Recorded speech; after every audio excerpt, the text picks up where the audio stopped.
Hello YouTube, and welcome to episodes 3 and 4 in my Symphogear Exiv reaction series. Back here again today for some more Symphogear goodness, of course. I say 3 and 4, but if 3 is another episode with like 6 bajillion songs, and like new openings and endings and stuff, then maybe it goes a bit longer and I'll need to forego that next episode. But yeah, I'm going to really aim for those 2 this week, because next week I believe I'm in Melbourne for the weekend, so I'll be unable to record because of that, which is unfortunate, but it is what it is. Also on the housekeeping agenda is the poll. There's a new poll on Discord. Vote for whatever you think is good there. I have a video on the channel saying what's in the poll, or you can just join the Discord and see what's in the poll. You know what, I'll just read out the poll right now, because I've got it here, so why not? Revolutionary Girl Utana, Sora no Woto, Oshi no Ko, Princess Tutu, Sabate ga F Ninaru, or The Perfect Insider, Mobile Suit Gundam, The Witch from Mercury, Kokoro Connect, Mononoke, Golden Time, and Shirobako. So yeah, vote for those if you feel passionately about those. And now on with the YouTube comments. First comment here from Vincent. Fun fact, the original Kirika Henshin storyboard was refused by the producers for being too lewd. Well, now I want to see the original one, because that one's already pretty, out there. So yeah, I'm guessing whoever made this particular one was a very big fan, let's put it that way. And yeah, the whole Chris birthday thing, caught up on it by the end, which is good. Jeromero, next comment here, a detail I really like is the beginning of the concert fight is the same choreography that was used in the Kanade Tsubasa fight in the concert of the first episode. Yes, somebody linked this on Discord. I may put some accompanying stuff here from the server. Yeah, that's I knew it reminded me of that fight in more ways than one, and that is definitely one of the ways they did that. So yeah, again, like, contributes to this season feeling like the end, put it that way. Trails to the Plus, next comment here. Exiv goes super hard right from the start. The concert scenes are spectacularly produced, I agree. And yeah, it's going to be really hard to handhold our way out of this one. I agree in the fact that this is probably the worst thing that's happened in a while. So much more violent than everything else that has come so far as well. So yeah, it'll be interesting to see the ramifications of this play out for Tsubasa, whatever the seal invasion thing was as well. At least the Kanade proxy didn't die. It was only like some random person. So I don't know, man. Funnily enough, I don't feel like this is as jam-packed as the pacing has been. Like, a lot's going on, but I feel like it's better somehow. I don't know why, but maybe it's just because I like the content a bit more. I don't know. But yeah, just because I feel like we skipped over good stuff in previous seasons, where I feel like we're just getting to the good stuff now. And I think that's just an element of quality. This particular fight scene, yeah, it did feel like I'd seen it before. Like, fights against noise on an aircraft carrier where Kirika and Shirabe do some spin shit. Like, if I was playing Symphogear Mad Libs, then that's what would come up, Yeah. So, but we get to some better stuff towards the end of the episode, I would say. And yeah, the ED this time isn't super Chris focused. Everyone is sharing that struggle now. Bamps with 1, 2, 3, 4, 5, 6 separate comments. So, I mean, get that algorithm working, I guess. This one's in reference to something I said in the episode. He's probably seen it a number of times. Let's say that. Oh, this wasn't Bamps, excuse me. That's Seraph Armoros. Either way, big issue with the concert. It doesn't make spatial sense. And I kind of agreed in the moment a little bit, but logistical stuff in anime like that, you just get over it. Like, if they say that they couldn't get there, I'm inclined to just believe them. I don't know. They do surf on rockets enough for it to be frustrating a little bit, but I think it just works for the story. The story wouldn't happen the way you would have thought it would. At the end of the day, a story has to happen, so we'll give them that. I do like this writing change, though. Them showing up via rocket would be a good reason for the baddie to run off, knowing that they're outnumbered. The damage already being done in that kind of way. I would have liked that change, probably. Seraph Armoros has the theory that, well, they're part of Song, which isn't Japanese, they're the UN, so they would need to wait for deployment and that kind of thing to engage, even if their friends are right over there, over the ocean a little bit, like struggling. They would still need somebody to tell them to go and do that, which is part of the whole red tape thing that's kind of pervasive in the background in at least the past couple of seasons. Bamps also with the theory that Kirika specifically forgot Linker because wanted to have game moment dropping out of missile, which kind of tracks considering she remembered a whole bunch of Linker in the end of AXE or Axis. As I've been calling it. Also shouting at a particular baseball sound effect when Kirika hits Shirabe's pitch during that little fight there as well, which I didn't catch the first time, but I went back and enjoyed. Lasting Song, Chris's VA name, is the lyricist for the song, which is a fun detail. Is Lasting Song the ED? I do not know. So yeah, thank you Bamps for the comments. Now on to Bonnie. Guys, I don't think we're hand-holding our way out of this one quite yet. We'll see. I still have hope that we're going to head towards some kind of happy medium at some point, you would think. I mean, not for the girl that got a hole put through her chest. That's not going to get better. But, oh, you tried your best. Shouting at the choreography of the pole dancing of Kirika's transformation, which is not something that I thought I would say today, but sure. This concert performance here potentially being the culmination, the thing that they actually wanted to make from the very start and now have the budget and time and resources to actually put it together. So that's nice. That's nice that they finally fulfilled their little dream there. That's nice. The performance incorporates elements from all the different concerts packed into one in a much grander display. Loving the layers to the tragedy, the facial expressions, the people getting cut in twine, all that jazz. Even somebody like Ogawa struggling to save anybody that he can. That's not what Ogawa normally does. He normally just fucks people up. That's his job. So seeing him in that kind of situation is pretty fucked up. Does a great job of conveying the desperation of the situation. Tsubasa turning, seeing if she can save anybody, and by the time she's turned around, somebody's already dead. It happens a couple of times. And yeah, really upping the stakes, upping the blood, upping the violence as we head into this final season. On this similar comment before, Tsubasa and Maria with those similar poses to the season 1 stuff of Kanade and Tsubasa, of course. And Metanoia, which I'm pretty sure is the name for the one of them. I think it's the opening. It's an anagram for Ai no Tame, meaning for love. Sure, whatever you say. What do you mean by Symphogear standards? It's just a 10. Every episode of Symphogear is a 10. No, it's not. But you know what I've always thought Symphogear is like genuinely good. Not like I'm not pretending here. Seraph Armoros, next comment here. A fun detail is kind of that ship is a reference to the 90s action movie Independence Day, because this is the name of Bill Pullman's character who's the president of the United States in that movie. Which is kind of funny considering how fucking evil the US is in Symphogear. Well, they're not evil, they're just stupid. I don't know. It's it's a tough one. Oh yeah, as soon as I saw this one, I got it. So villains are themed after classic Universal monsters. You would imagine a wolfman. You would imagine, say, a vampire, potentially, instead of a demon girl, which I've been theorizing. I do not know what middle girl is yet. Tall girl. I do not know. I'll see it again in the opening. Also, got to remember to close my eyes. I got to keep remembering that. Oh yeah, this guy has a glow stick bandolier. Oh yeah, we're calling her Donut-chan, by the way, because she's got a hole in her. It took me a while to get it. So yeah, the concert fight, nobody's singing. I guess it's tough to have that amount of tragedy and somebody's just singing the whole time. That would come across as weird. Yeah, we don't know about the evil eye ability, right? The stained glance is what we're calling it, which is actually a pretty good pun. We don't really know what that's about yet, but it exists, and it's probably going to be a continuous plot element, you would think. Oh yeah, so Chris does a little sneeze as well, and she says exiv because she thinks, or the VA thinks, that exiv sounds like a sneezing like sound, which I kind of agree with. So they just put it in. That's pretty funny. I like that.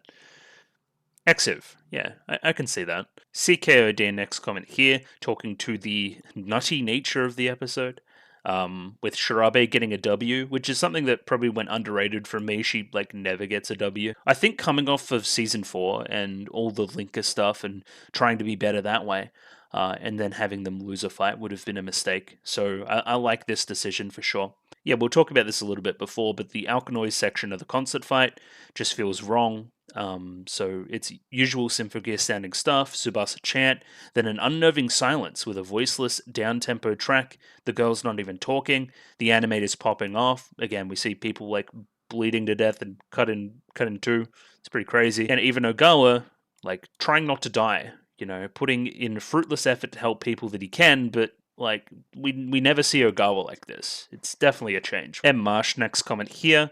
Yes, Shirabe probably thinks Kirika's pretty stupid based on evidence. It's true. I'll need to look at this fight style stuff for this this character. We still don't have a name, I don't think. Elf/demon girl's power. Kind of her wings changing shape to form that big bulky red arm, as well as other things when she's fighting, so it goes back and forth between the wings and the hand. So yeah, got to watch this from an animation perspective and also like a fight choreography perspective as well. Oh, and Bamps, one more comment here, just for good measure. The little hat grab thing Kirika does makes a 13 or 13, which happens to be the Death Arcana, perhaps the Death Arcana. Awesome. Great. So yeah, probably a little reference there. Cause like whenever there's little references like this, I'm always like, well, animators are animating this frame by frame, so of course they're gonna put this kind of stuff into it. It's not coincidental, you know what I mean? Somebody's purposely put everything in it, and I think we should consider that as such. Hang on. Yeah, I was looking at this comment. No Vitaly Kuzmin this week, so we have to get our Symphogear reactions from Bonnie. This was me saying like asshole or something, and then this one's like me getting mad at the elf girl for murdering people, which she does. And last comment here, Kasogtha. It's a long one, you know the drill. And yes, I am feeling better from last week. Yeah, I'll be interested to see the opening again. It's a very different vibe whilst following similar structural things. I think it's in the song. I think it's in the title reveal sequence. I don't dislike it. I think it's good for a little bit of a change. But we still get, fights at the end and that kind of stuff. Of course, Chris's birthday, got them cute gloves, and some lovely teasing between the three as well. Goes into a lot of stuff about the ridiculous stadium, which is built in the sky, called the Roof of Heaven, which definitely doesn't have any connotations to the rest of the themes in the show about the moon and the curse and all that kind of stuff. And there's a name I haven't seen in a while, Tony Glazer of Metro Music. Yeah, back as Metro Music. I hated that bald guy. Nah, he's okay. We like Tony Glazer. I wish he was in the show more. I mean, maybe he will be. I don't know.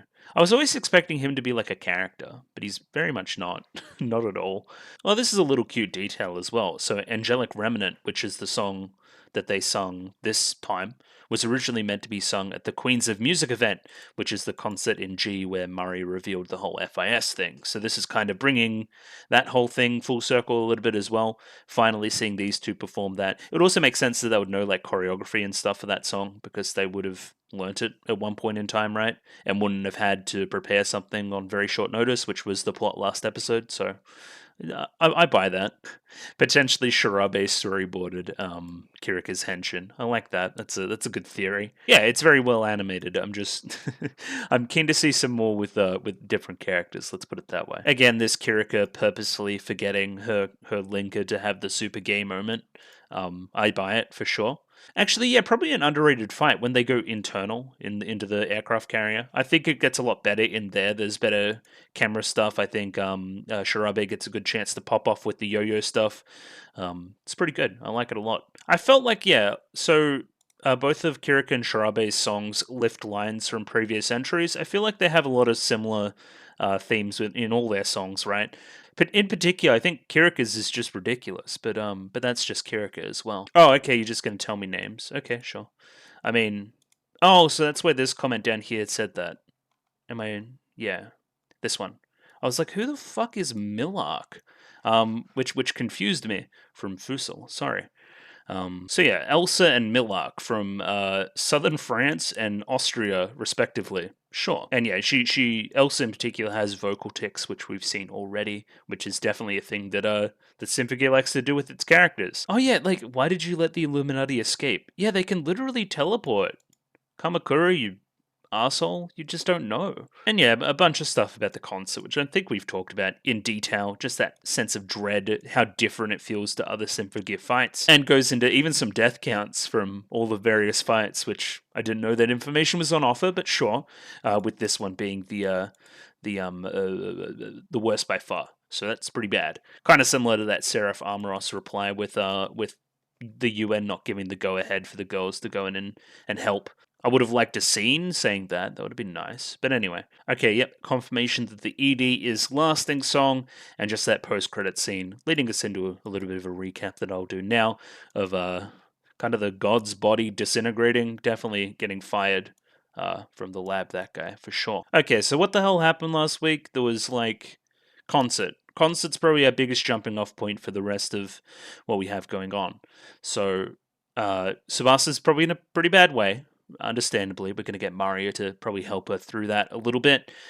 This is going to cause ripple effects. It's probably going to get Kamakura involved a little bit more, considering it's a tragedy on Japanese soil that was caused by some supernatural thing that...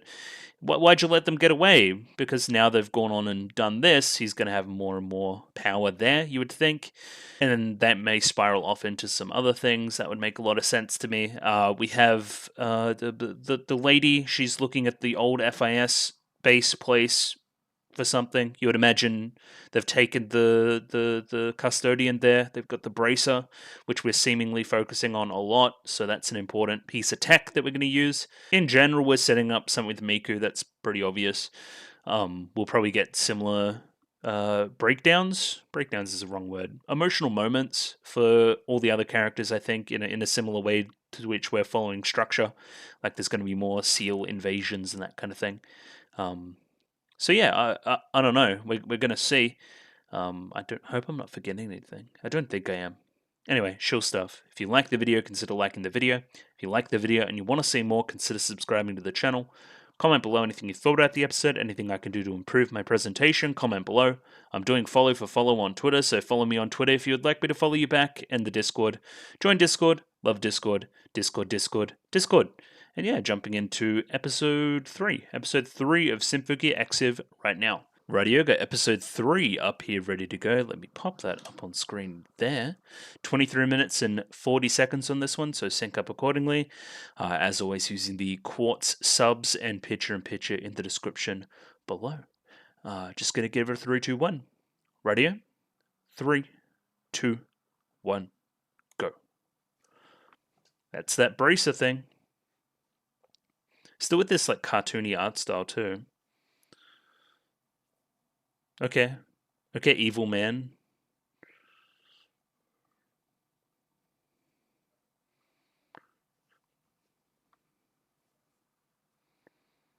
This is like fake Ver.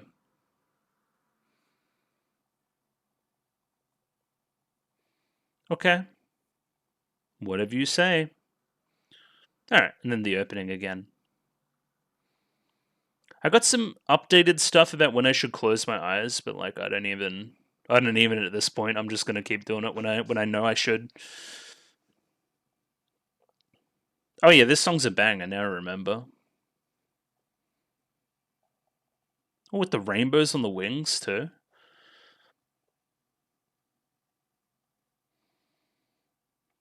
Was she... It looked like she was in a uniform, which would have been hilarious. Maybe she just like started going to school. She looks too old for it though.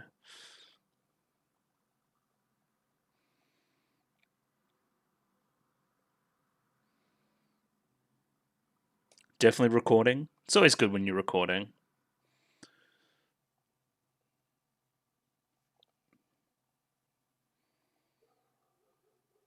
Okay, Miku.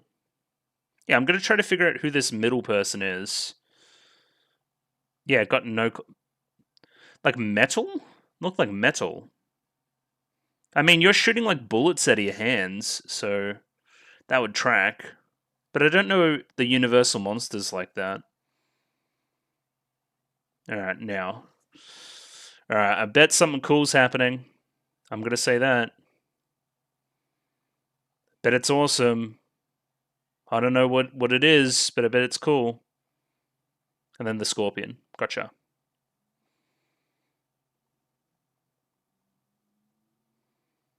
Penny Dreadful? Sure. Okay, over 70,000 dead or missing. Dumb, but only expected to increase. I disagree. I love this shot though.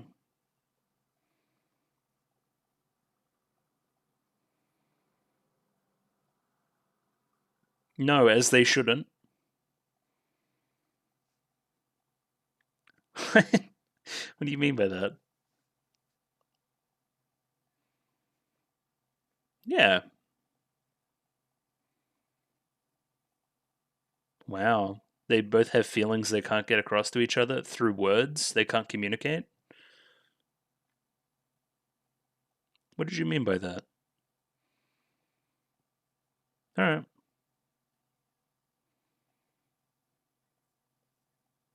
Okay. You're not who I'm worried about, though. It's you. Her brain rate waves are regular.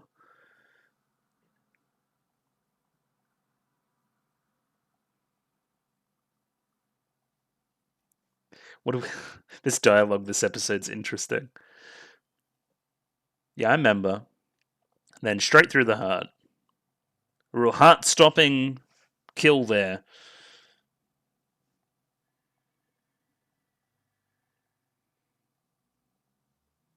What was it? It looked like her hair shattered.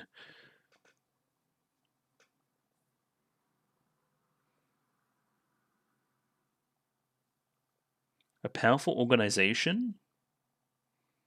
What did you mean by this? Okay, we're finally going to get a scene where these characters get to, like, talk.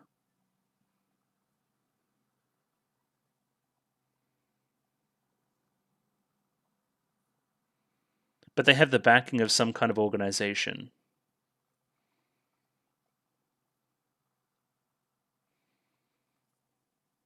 I would say so too, pretty obviously.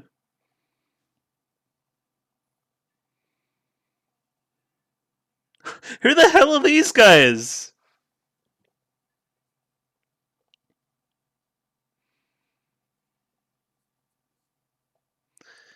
Yeah, I'm not backing in these, like, ruffians, I guess I would call them. One of them had a big old bouffant.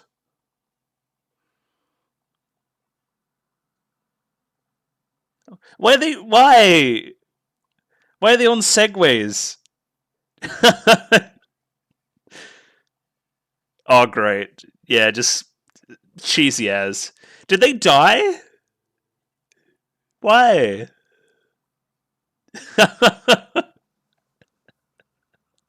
Oh, that's hilarious. This feels like where we would put a Chris transformation sequence. I'm going to sit up for this.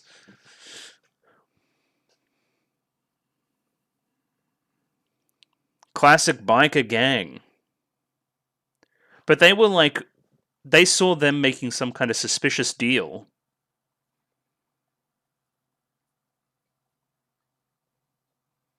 Okay, you killed my friends?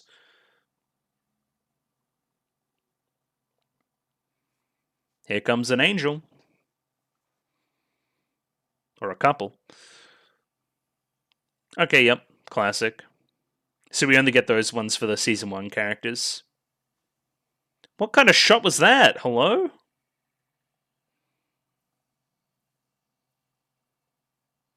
Okay, they shot a hole through reality to put on a, like, oh, it's so quick.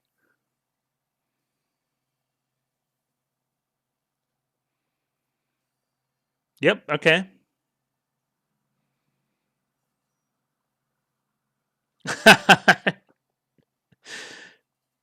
Okay, that last part was awesome.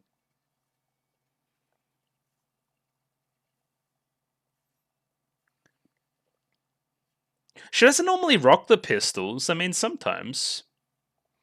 She's more got, like, long range missiles and stuff.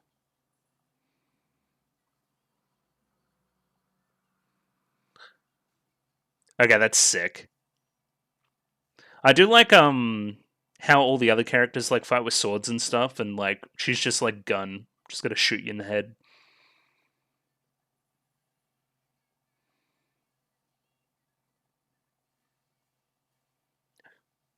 Assistance.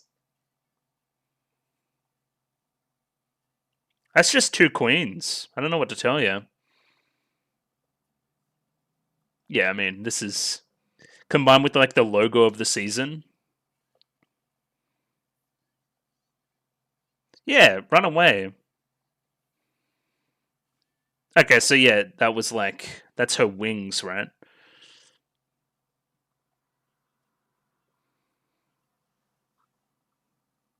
The drums in this song are awesome.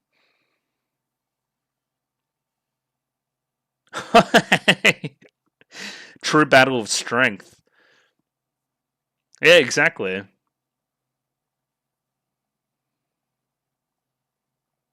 Yeah, it got eaten up.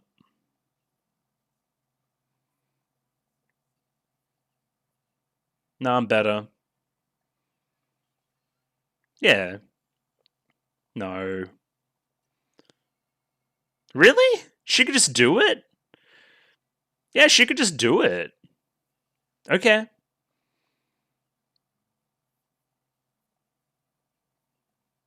Oh, okay, gotcha. So you can't just do it. I was about to say that's lame if they can just do it. It's got to be paired with some kind of emotional moment. Okay. Makes it hard to teleport. Uh, Chris just died. Nah, she's still singing. She's alright.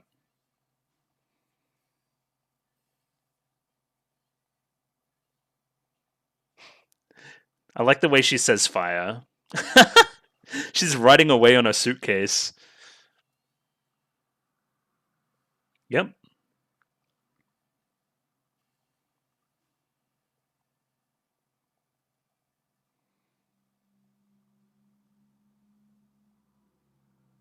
Okay. What was in the what was the load? What's in it? Blood. No. Are you guys hello?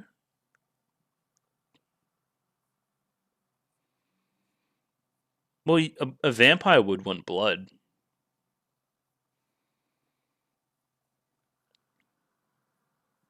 Okay. But it's probably got some kind of nefarious something going on.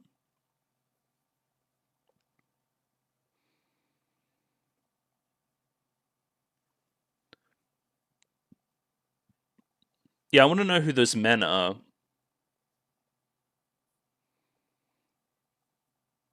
Yeah, I think we can assume as such.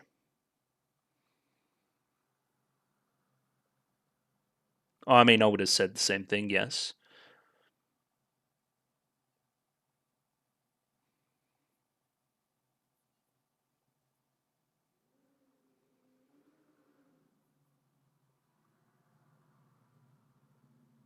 Hmm.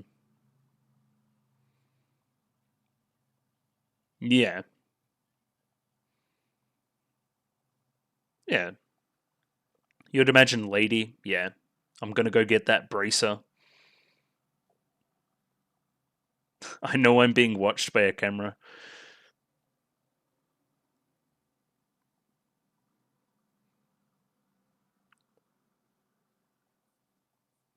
Are you hurt or did you need the blood?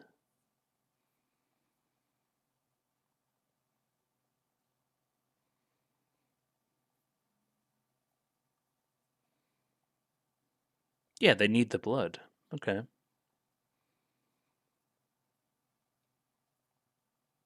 Vanessa. Okay, we got another name. Vanessa, Elsa, and Millark. I'm gonna say Millark. Which one's the odd one out there?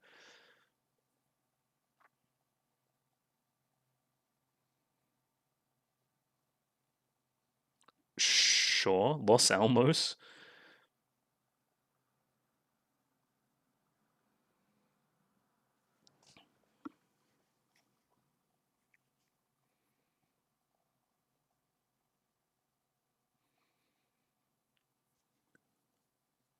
Alamos.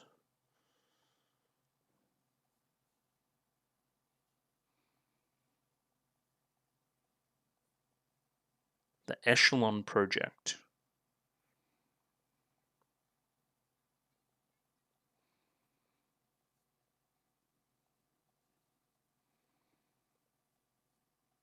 Okay.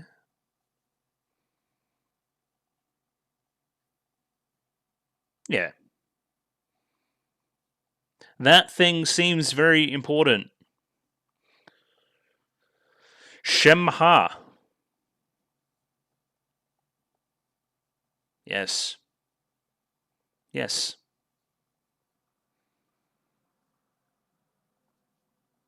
Okay. Thank you, Sabasa's fake dad. I'm never calling him Yatsuhiro.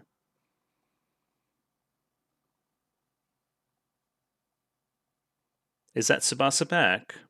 Looks like it. I don't think she's feeling okay still. I think she probably needs a minute.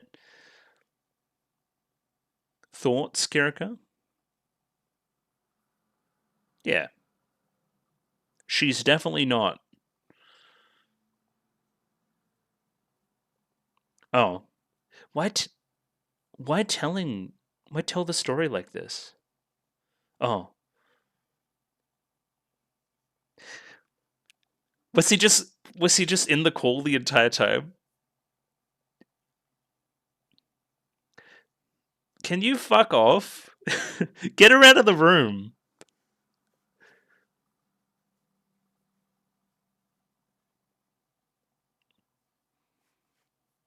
Hate this. Somebody just murder this guy.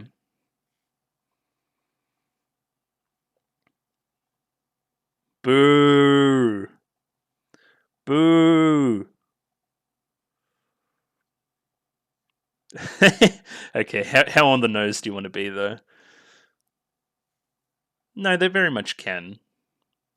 We've seen it in the past.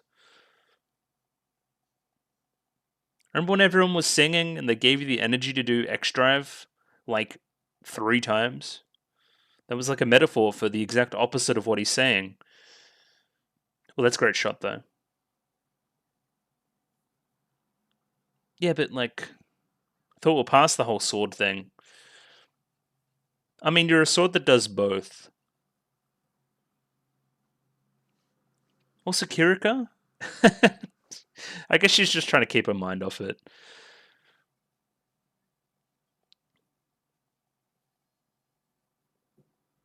Yeah. What did she figure it out?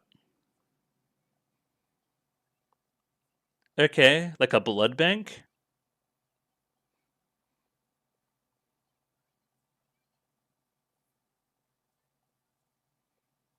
What should be right?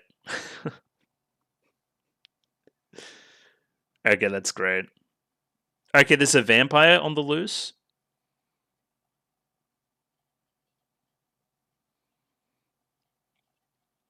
Too late. I'm already doing it.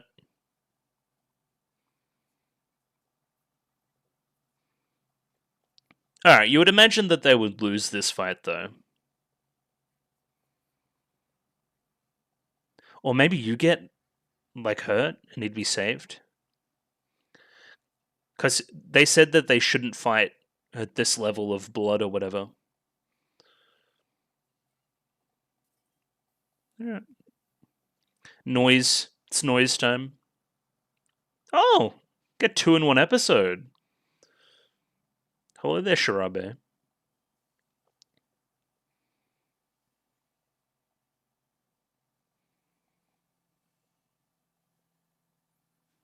Ice skate tech? Oh, that's slick.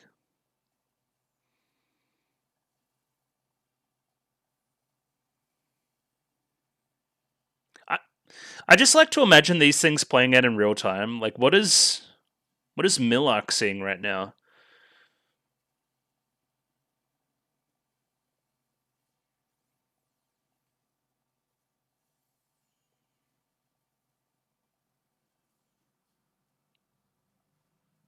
Did you say Kiri? You're down bad. Also, like the love heart. That was cute.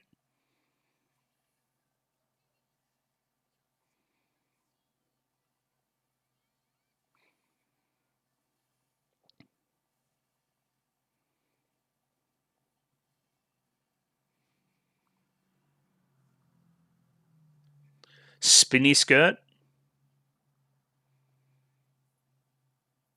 Yes. Why is it perfect? I don't think we're going to take him out, guys. It's episode 3.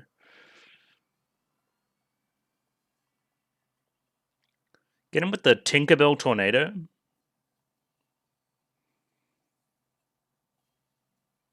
Ready, go. What are these banana peel guys? Alright. Saved.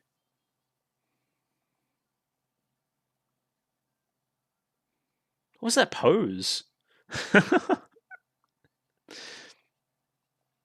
You're doing great.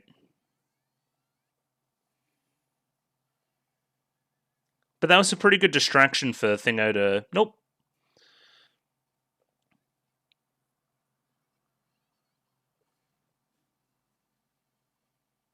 Hit her so hard she turned into like a hamster ball. Alright. I like Ready Go. I'm a big Ready Go enjoyer. What am I looking at? Sure. Just put spikes on it. Looks like a piece of farm equipment. Alright, but what if you miss?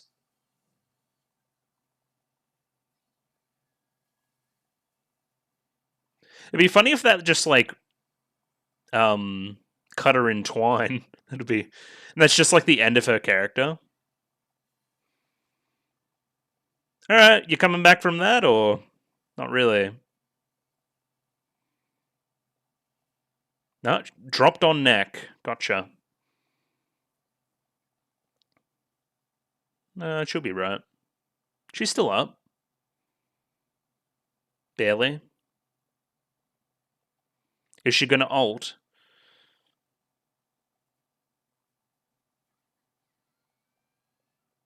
Okay. What is this on the face too?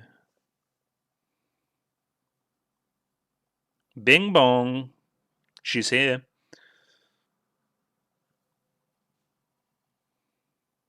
I'm gonna shoot a knee nuke. It's an EMP, gotcha. Okay.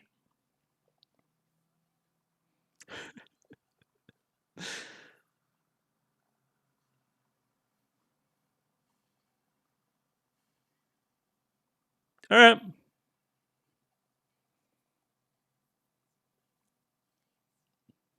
You know who else was a robot? Adam was a robot. Kind of.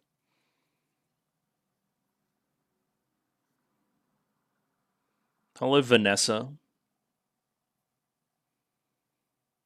Alright, she got some backup.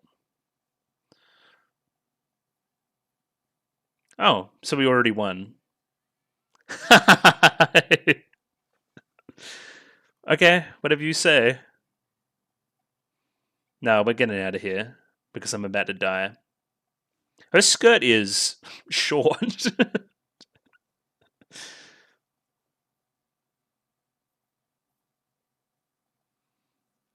Alright.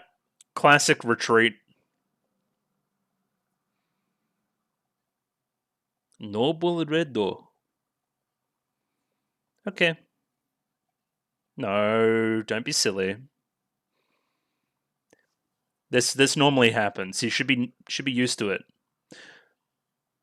Did it take out the like hospital's backup power too? Because that would be bad. We need that. Alright. Little transfusion.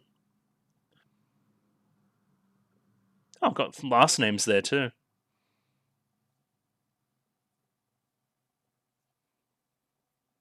As you wanted? Oh! Insane reveal? What do you mean? No way. Alright. And then that thing's got divine power. Okay.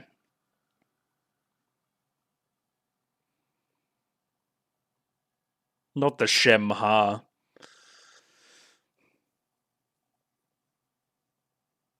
Alright, I mean... Sure. So that's the power you're going to use to protect Japan. Gotcha. We already have Symphogears, by the way, like a lot of them, and they're pretty good.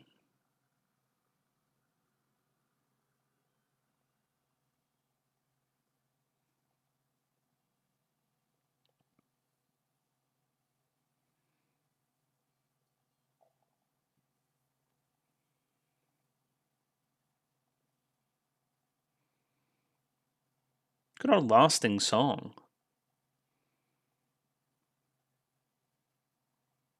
Batagiri? What the fuck was that? Anyway, um, yeah, I mean, obviously you cooled down episode a little bit. Still had some fighting. Still had a couple transformation sequences. Still had a Chris song that I need to have a look at. No post credit. No post credit, and on to analysis of episode 3. So yeah, that was an episode. Again, very fast paced, but still cool down in a lot of aspects, like just setting up future plot stuff.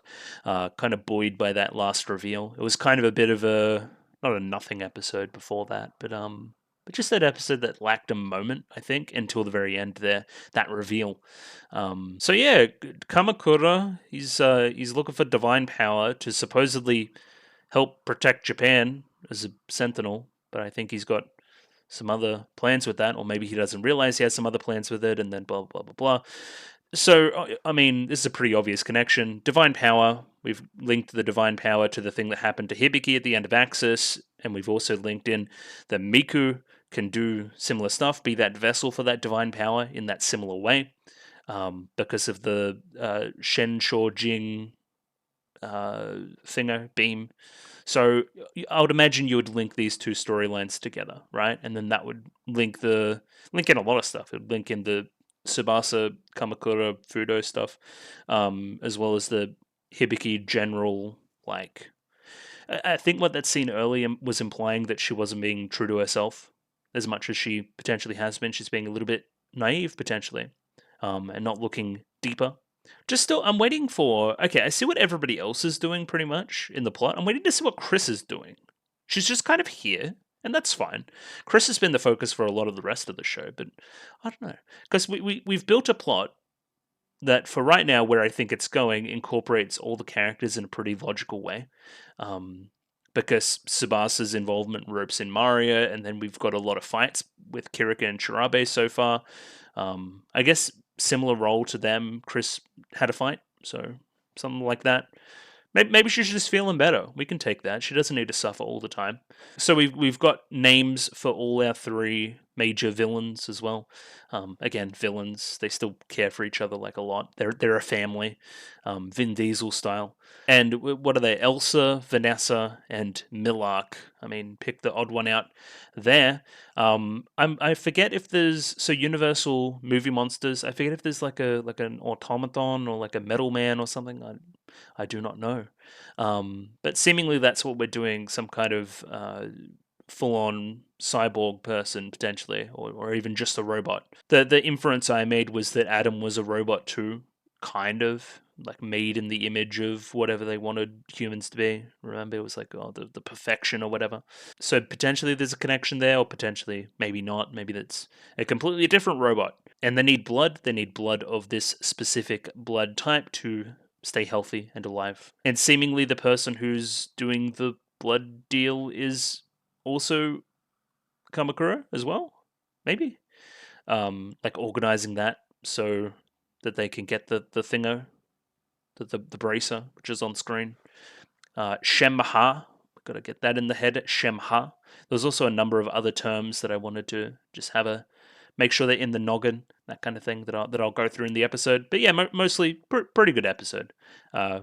It's tough to keep that kind of episode 1, episode 2 pace going for super long, but as a result, should be able to do 2 episodes today. So here we have fake Dr. Ver. Our country got its start when people declared independence from a world of divine mysteries. Okay, interesting way to put it. The Age of Gods is ending. It's America's destiny to illuminate mankind's future with the light of wisdom. Some true, like, enlightenment talk here, but sure. Well, how well did all that go for you? Because, like, somebody just stole it. And presumably she's from Europe as well, because the other two are. So, like, sucks to be you. Fake Dr. Ver. I wish the real Dr. Ver was back. You're just a big fat phony. So this episode's called Penny Dreadful. I know that I've heard of this. I'm gonna look up what this is. Cheap serialized horror literature from the 1900s, which would link in a lot with the horror themed villain cast. Okay. Um, Interestingly enough, kind of the first look at a mass produced piece of art, if that makes any sense, right? Something for the wider like populace rather than the artistic. Like the article said, it was the Victorian equivalent of video games, which sure, sure we'll take that. Interesting term for the episode's title. So yeah, this is the aftermath of episode two's events. Lots of people missing and dead and that kind of thing. And you feel like Hibiki's putting on a little bit of a guise here. You would imagine that she's not totally fine, that she may be just a little bit fine, probably a little bit down, you'd think. And also in the background of Hibiki's family situation, the mum and the dad, kind of on again, off again, mostly off again, which is fair enough considering everything. Hibiki at least believes that they like each other still, but unable to get past some stuff in the past, or unable to potentially communicate this fact with each other, which is a again central theme to Symphogear. And then we have Miku in the end of the scene, relating that this kind of unable to communicate nature stuff to Hibiki in this moment, right here, right now. What's the specific line again? Maybe everybody has feelings they can't express properly. Well, this is either about you or about Hibiki. But I think it's about Hibiki. You know that Hibiki's not as okay as she is saying that she is. So Mari is okay. That's good. We rate that. But Tsubasa's still bedridden, unconscious. It's like her mind is refusing to wake up from a nightmarish reality, or to a nightmarish reality. She's too fucked up by the situation to even live right now, which is fair enough. It's pretty bad. And then when she comes out of this little state that she's in, the first thing she sees is that her real evil dad is like, fuck you, essentially. It was so mean. It was so unnecessary. Something I just thought of, it's the contrast between Subasa's like early sword like nature, right, with how Kamakura is now. So this outright focus on a job getting done that you forget why the job existed in the first place. So what are you protecting Japan for? If you are still even protecting Japan, which is up in the air, um, like you'd be protecting it to help your family, right? This person's your family, and you're ignoring that she was just in like a coma and went through like a tragedy to berate her about like being bad at a job. I don't know. I guess you specifically bred this child to be the next generation of you, so that's pretty messed up too. I don't know. It's a tough one, but I feel like not that he's misunderstood at all because he's an asshole, but like I feel like he's just lost the plot a little bit. Shirabe, interestingly enough, is the first one that picks up on it. Isn't this plan, this whole concert situation, too big for the Illuminati remnants to have pulled off alone? They must have somebody backing them. And now that I've learnt the one backing them was also like, so that's Kamakura. He's responsible for this concert going bad. What's his end game other than tormenting Tsubasa? You know, it seems like he exists solely to just fuck her up. This guy's evil as hell. He's running away with the evil stakes, like way worse than Adam, or who else has been evil in the past? Ver, but he's like funny. Fine's pretty evil. She was like, torturing Chris for a while, or at least being like a creep about it. I don't know. I'm pretty sure this guy's the most evil guy in the show. Is my final thoughts there. I'm really, despite you being evil, I really like your character design a lot. I think you're very expressive. I like the costuming. I think the hair's good. I think the fangs work with what you're going for. You got a big old thinger, cape, collar, very vampire like the nails, whatever the hell this is on the arm as well. There's a lot to like here, character design wise. I just wish you didn't kill all those people. That would have been, well, I guess Sanjaman killed all those people too. But that was for like the greater good, and she didn't like it. You seem like you like it, which is bad. I don't know. We're yet to see what you guys' final motivation is. What is your end game right now? Again, probably similar to the rest of the Bavarian Illuminati, you would think. Either way, I should explain what's happening in the scene. They're doing a little bit of a drug deal for some blood, a very rare type of blood that they need to survive. However, they are spotted by these three dorks who proceed to get like fucked up. Also, like how Elsa's ears come up and prick up when she notices this. I thought that was a cute little detail as well. And yeah, these guys are like your pretty classic. The glasses too, like your ruffian type. You're not really like as serious as Yakuza. They're kind of played for like a joke. Like they feel referential as well too. Like the easy answer is always just to say JoJo, but like I've got no clue. Wait, those guys said why not leave it to them? They're expendable after all. What? What do you mean by this? Okay, sure. I guess that may be setting up some kind of betrayal later. Also, noise on like segways, which sure. Or like hoverboards, but no, they got the thing. They're more like segways. So it becomes difficult to take this particular fight seriously, but it's funny. It's meant to be like a goof. POV, you're about to get murdered by these two goofballs, and then he's like, "Oh, I need an angel to save me," and then like again, Hibiki's got the angel symbolism.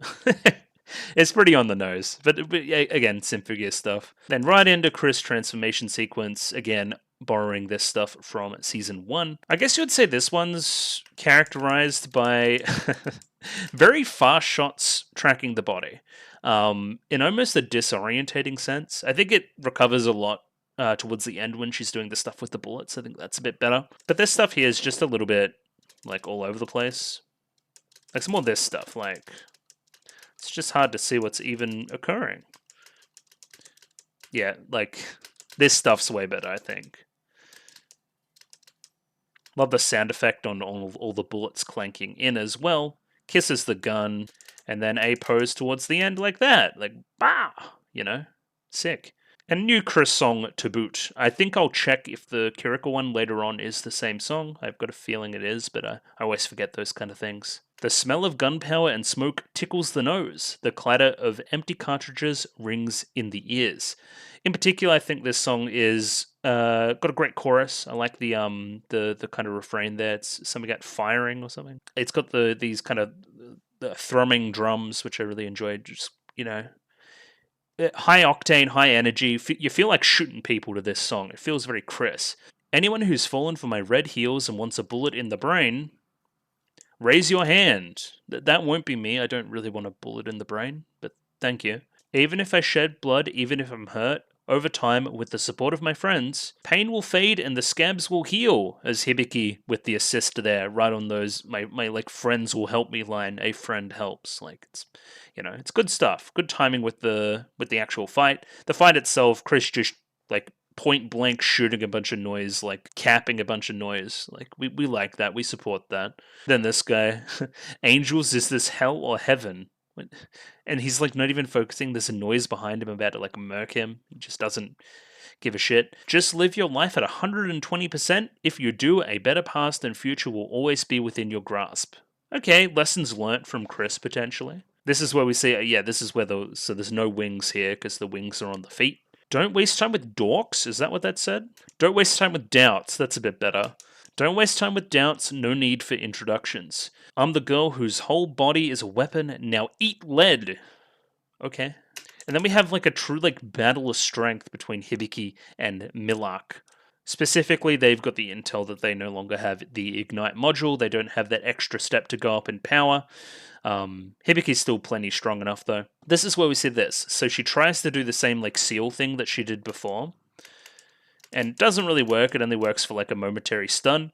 Again, we're going to need to pair this with an emotional low point, you would think. And again, these seals only exist for a moment later when we break these seals, you would think. I've come far enough to lead the ones that once guided me, an honest, foolish futurism. Sure. I mean, again, like I think this is lessons learned. Chris has come a long way. The song, our combined pasts will lead us to a future. Yeah, fire. Fire's the refrain. I should have remembered that. Yeah, like again, like full on English word fire, which sounds like it's just good. It's a good little catchy part for the song. Now set output to max. Fire. Target lock confirmed. It's like literally what she's doing. Look at this HUD. Fire, let it go, let loose, take everything that I've got. As she uses a red hot blaze and like shoots a bullet right through Elsa's skull. Except not really. They get away, but they drop the load. So, you know, what was it even for, right? So then we do some analysis on the package there, and we find out that it's some blood, a very rare blood type, only possessed by 1 in 1.4 million people. Stupid joke here where Kirika and Shirabe think it's like sauce for a barbecue. What a terrifying enemy indeed. And we see this as basically the confirmation that the Bavarian remnants, I think they have a name towards the end, Red something, they have outside help, they have a backer. The most likely suspect is the US government, which was my suspicion as well. As it turns out, it was somebody far more nefarious. And then there's that whole rocket launch thing happening in the background, right? We have to keep up a front with the US to keep this peaceful co-launch thing happening. We've just received word that the Los Alamos research lab in America has been attacked. Again, this was like big FIS vibes, I thought. As yeah, we see Vanessa has stolen the bracer. So again, like, sympathetic evil characters, we've seen it like a million times. Like, I don't know how the hell we've seen you here, murder 70,000 people, and then, like, you're still, on the other side, you're likable and sympathetic and stuff. I think a lot of it's character design that I enjoy, but you're, like, caring for your comrade. That's just like the good guys, you know? Yeah, Symphogear loves to do this. They love their sympathetic villains. Here we get a little bit of context. Los Alamos is the heart of America's most advanced technology, R&D. It's also where a lot of the American heretical technology is. Tsubasa's fake dad, Yatsuhiro, as I'm learning, doesn't suspect that they're responsible for this attack or this deal. We can't be sure, but we believe that the FIS was once part of Los Alamos as well. I see. And then we're mentioning something called the Echelon Project. Cutting-edge technology such as this has been birthed by Los Alamos as well. And yeah, this is where we learn about the bracer. It's a prehistoric artifact from Antarctica. We know this. It's pretty important if it's inside that sarcophagus. And we're calling it Shemha, which we're going to put in the brain. So now everyone's happy. We see somebody has returned, that being Tsubasa. She definitely looks very happy about it too. And then we frame the scene in an interesting way. We go to a pensive Kirika and Shirabe after the fact, playing on some swings, just lamenting what happened to Tsubasa. So we love a flashback to something that's like just happened that we're just witnessing as well this season. I just think it's a weird way to structure it, but sure. I mean, it works. It got me intrigued for the half a second before I figured out what was going on. So yeah, like, it's almost like a prank on Tsubasa. Like, she's just out of her coma, the lights go out, and like, he's been secretly in the Discord call the entire time. He just torments her, like, relentlessly. This guy sucks. We hate Kamakura. So this guy's seemingly obsessed with Japan and stuff, but then he's going to get, like, outside help from outside of Japan to procure this thing that is also from outside of Japan. I see some gaps in your philosophy, big dog. I don't appreciate that. You're supposed to be a racist. You're doing a bad job at it. And the most on-the-nose line of the episode, probably. Like, songs cannot protect the world. But they can. We're going to prove that by the end, like, pretty obviously. Yeah, so Tsubasa doesn't seem in a good way, and then we cut to Kirika doing, like, a stupid trick on the swing, which she likes to do. And then they have a stupid idea. They're like, well, these guys must be, like, real vampires if they're after blood, right? So where would be the most logical place to go? Like a blood bank or a hospital. And then they just so happen to be standing next to a big old hospital. And they were exactly right, as they see Milak up there getting some blood. I do like this as well. We see another fight where these two don't just lose. They lose in a logical way, where the other character, Milak, she was going to be defeated, but then got some backup. So that adds to their whole family dynamic they have going on, and we don't devalue these two in the process. Like, she even prefaces it with, like, I'm almost out of juice, so I'm in a weakened state right now, which also justifies their victory. And then a little bit of a Shirabe transformation sequence here. Still got that lapis in the background. As we go for a little bit more of like a ice skating, figure skating thing going on, some pretty slick little character animation here as we start, like right here. Of course, using the yo-yo tech all the way through. After these two today, like Kirika's has absolutely been the outlier with the with the lewd content. Let's put it that way. Because these two are just fine, I reckon. Like this one's more cute than anything else. She definitely says Kiri there as well, which is you know my feelings on that. Also, this little pose here. Can we get that? Yeah, right there. That's the whole bunny thing that she has. The rabbit, right? Anyway.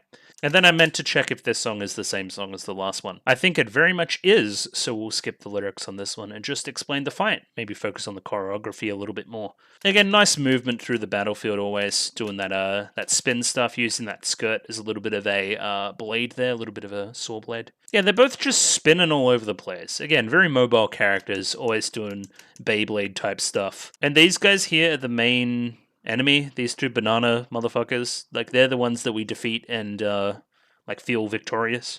Like the rest is we just kind of slingshot a big old thing into the vampire. Kirika with another stupid line. They're really playing up like stupid Kirika this season for sure. Not saying I don't dislike it. It's an interesting one.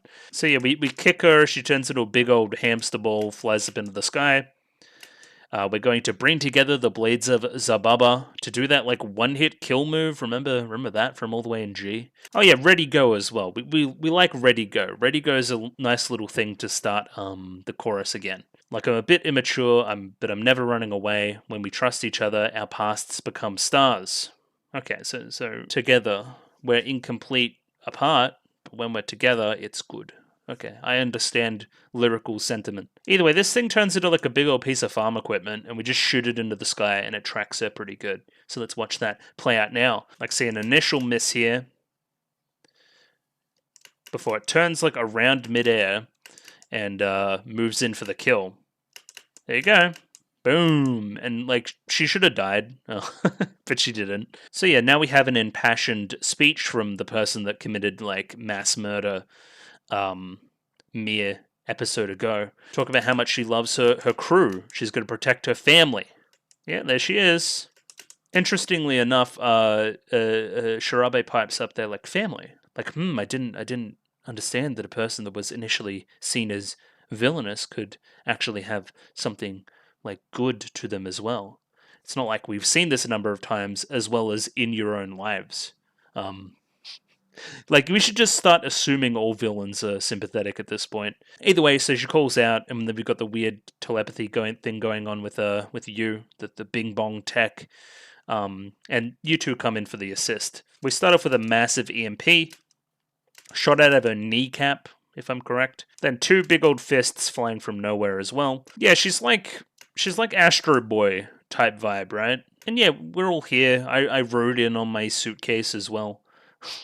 I like this in the background, that's good. Yeah, Vanessa, Elsa, it's time for Daedalus End. I feel like I've seen that term before, Daedalus. So yeah, you're ready to go, but your body's not really catching up with that. Again, very short skirt. And we do our like patented alchemist battle for a bit, then run away, which we have seen again a number of times. So yeah, I thought that this here may have been Elsa's name. No, it just says Fluid Panacea, which is definitely not a name. But you would feel like Millark Cranstown? Sure. We'll take that. That's definitely a name.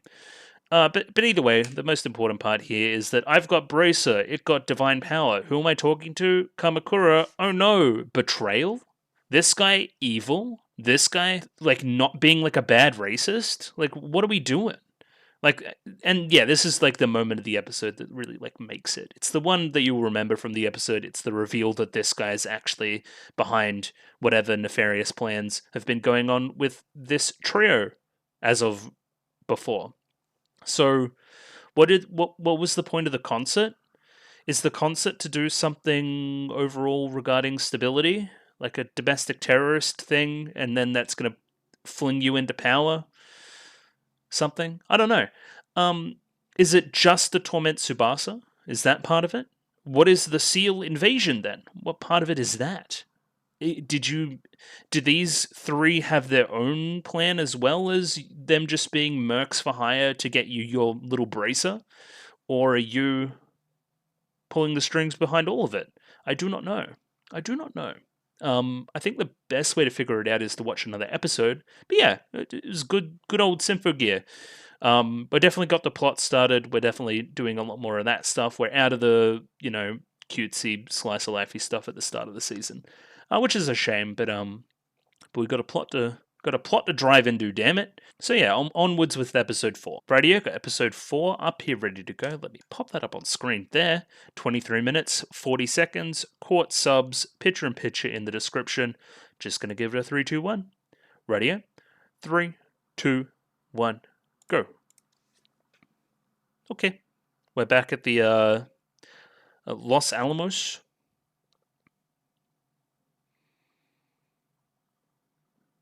And you're still looking at bad. Oh, no, okay. Oh yeah, you got that. Like I saw that last episode, like on your skin. Yeah, there you go. They fear us as monsters. Okay.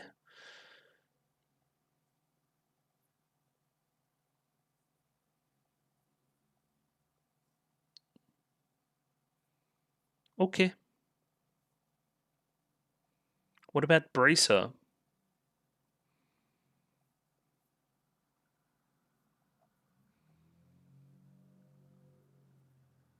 That's curious that you're saying that. Sure. Opening again. Yeah, so they've got something with their something. Something out of panacea, and we're using power that corrupts. So, like, if we use it too much, we'll potentially, I don't know, like get taken over or die or what. But we need some of this blood to get it out of us. Yeah, she definitely isn't wearing a uniform. It's just like what she wears. Okay. Is there like a bone on the suitcase? That's kind of funny.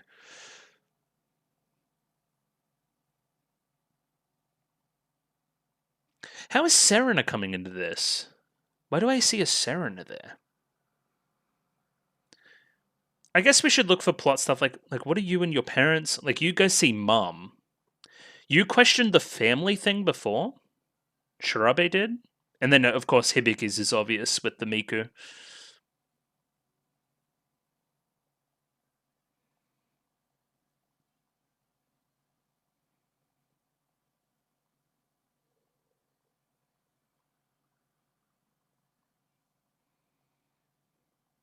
Get ready, eyes closed. Oh, I bet they're fighting like giant evil Hibiki, like edgy Hibiki's back or something.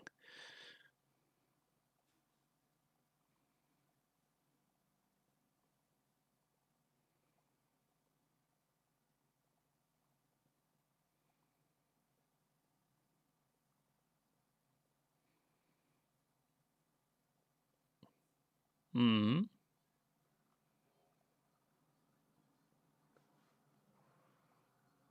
Well, you're cursed with knowledge, cursed with power.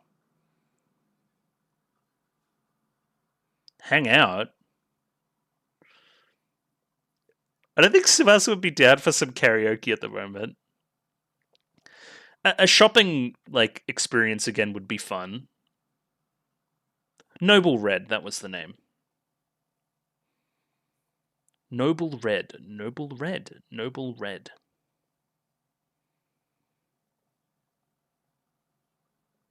We're taking all the blood they need and guarding it.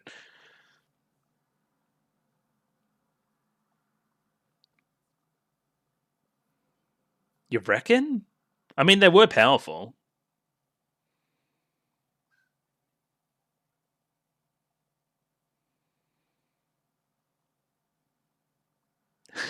Yeah, technically. There's a weird, like, lapis thing, right?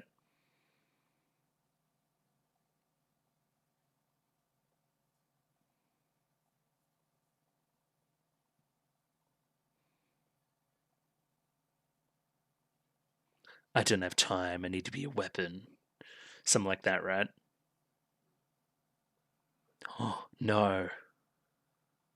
Yeah, I mean, pretty obvious for where she is in the story, even though it would do her a lot of good. What the fuck am I looking at? Hello, hello, Evilman.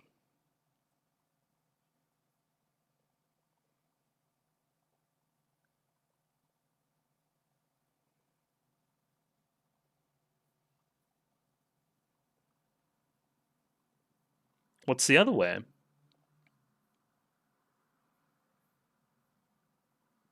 Okay.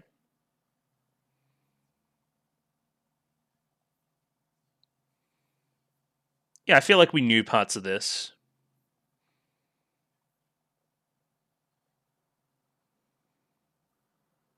Okay. And what does that do? Are we going to be able to see? No, I just fried the whole machine.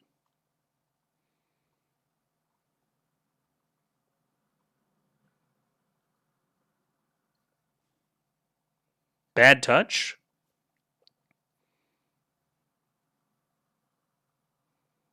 Who are these goons?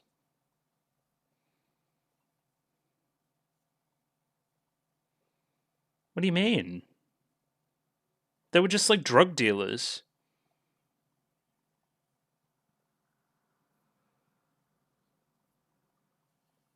Didn't you like? Oh my god! Didn't you say like yesterday that like you weren't like evil monsters or whatever? Dude, he just grabbed it and ran. I think it's gonna explode your head, right?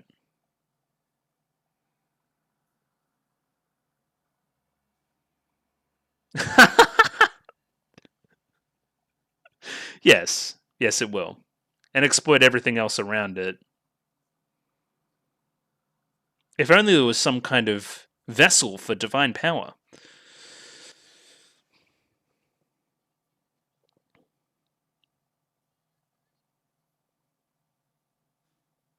Wait, okay, sure. Is there like a special noise? That's like you from the opening of the other season.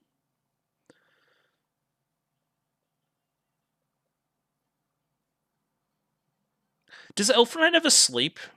I know I'm back on this line of thought, but she does work hard. I just wanted to have some more time off.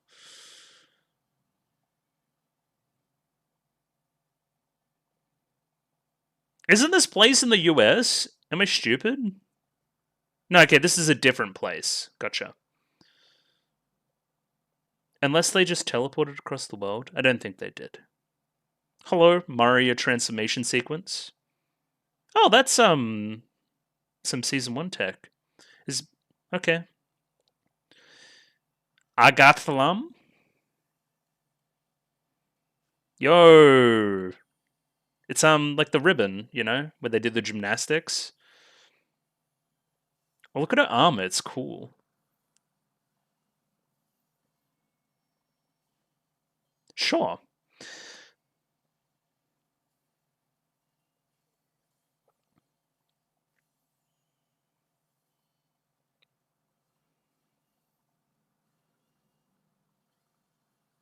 Yep, she's cool.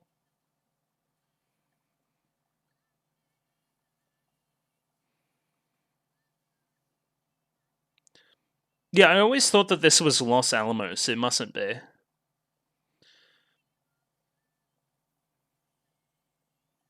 Horizon Cannon. She's such a good singer too.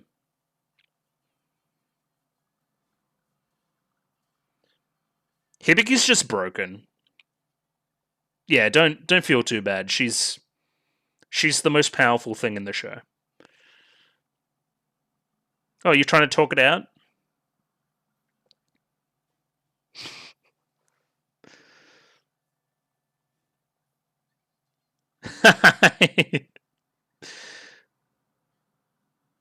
Boob cannon. She was too horny. That's what being horny gets you.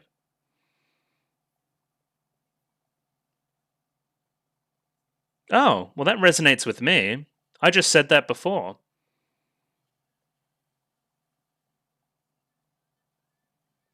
Okay. Thank you, Shield Maiden. Yo, Mario versus Mario 2.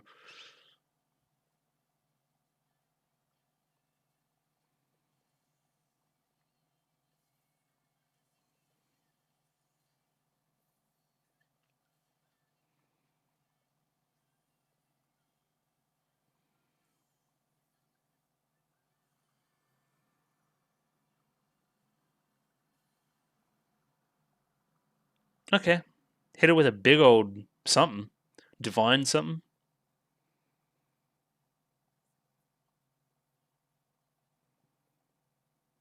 Okay.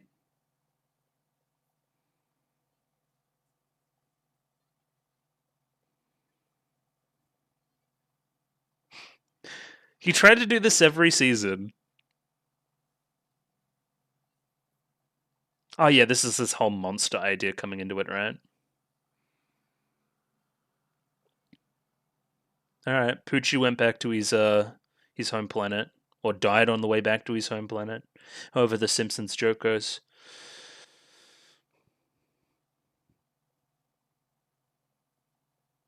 Uh okay, I'm just like a janitor. No. Yeah, we gotta pass this whole monster thing, right?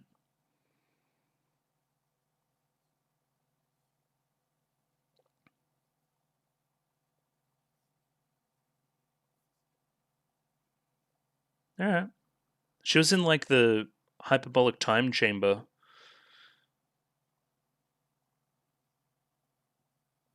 Hyperbolic? Whatever it is, you know what I'm talking about.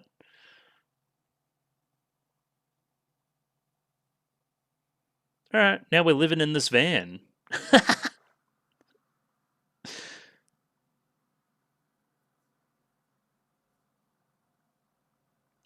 Losing the return point for our teleports.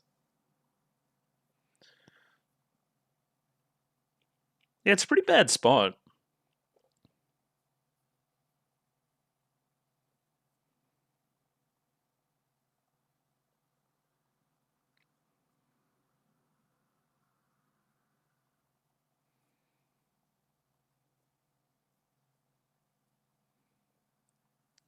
I think there was some kind of evidence, right? Thanks, Mom. Excuse me? What are you doing down there? Oh, there was a tracker.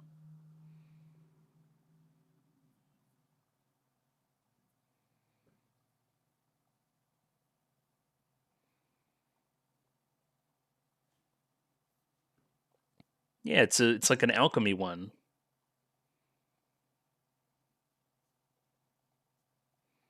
Okay. They need the waveform with the relic. That makes sense.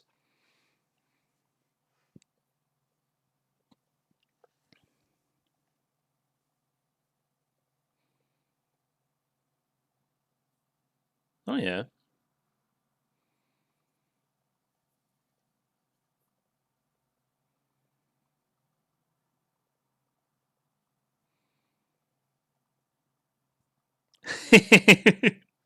It's too progressive. Sound of the Gods or something.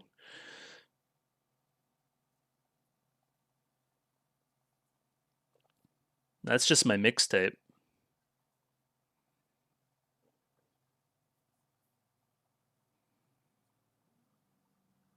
Alright.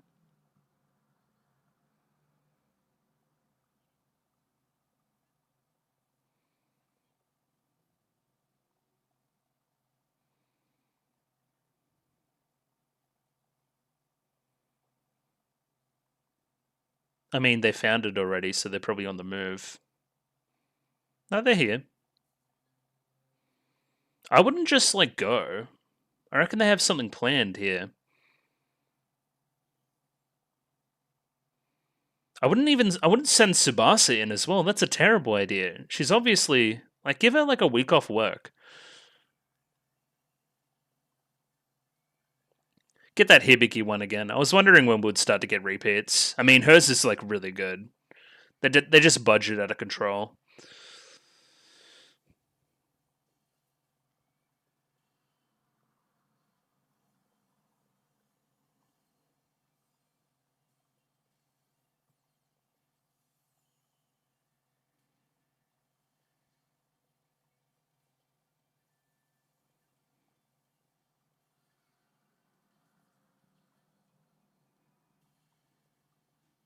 I didn't expect that.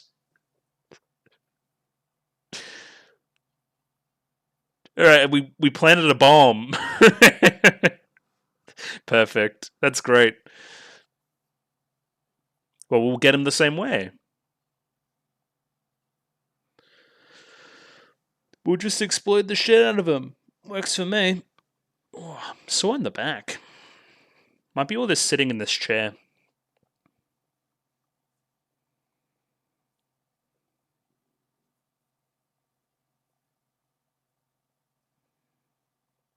Okay.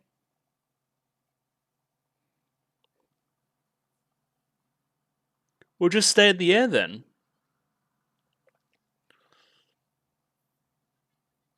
What? Did we plant 2 sets of mines? Nah, we've got you surrounded. Cubes!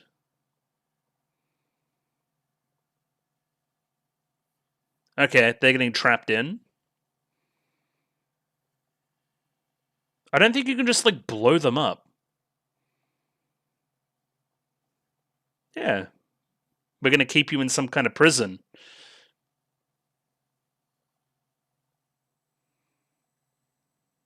Alright. Interesting. This is almost like those little pockets that we had from the previous season. Like, just a way to isolate the characters. No, it's not gonna work. Yeah. The same way that you trapped these people, the Noble Red, we're gonna trap you. Oh yeah, Labyrinthian.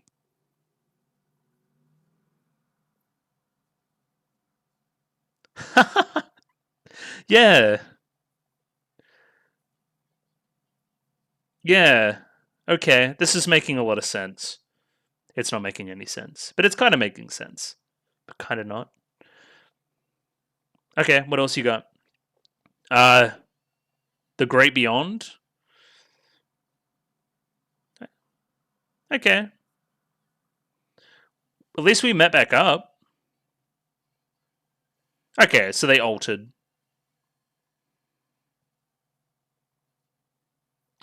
Yeah, look at the face.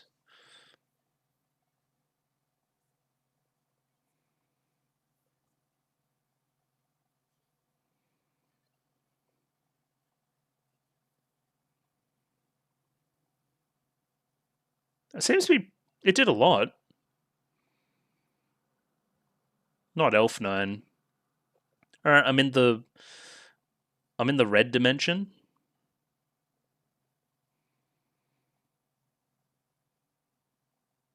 Oh, insane.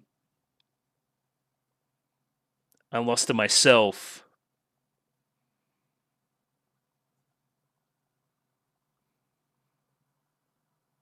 Damn. Got complacent. All right. Thank you, Sanjaman.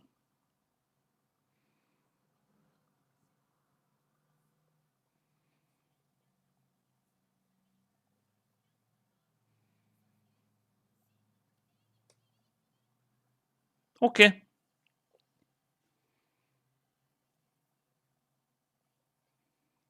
Nah, Hibiki's too inspired now. You got nothing.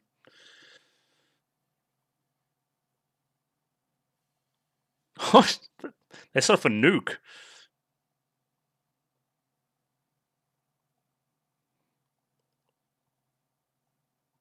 All right. I mean, I protected myself. Okay, I protected everybody.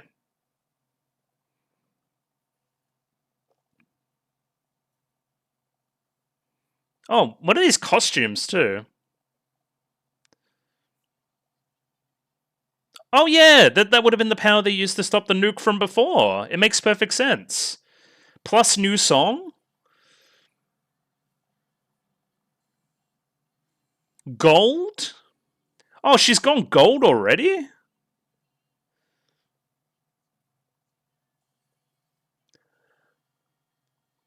Is that Sanjaman pitching in on the vocals? I feel like, no, I've heard this melody before. Yeah. You don't need to justify it. Just say it's some Sanjuman bullshit.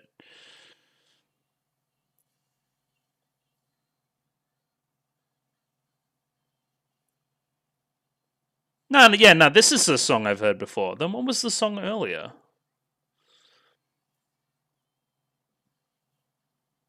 It's just got backing vocals from somebody else. I'm so dumb when it comes to these songs. Yeah. Amalgam. Sure. I feel uncomfortable about that, but sure. Alright, I turned into a big old coconut shell.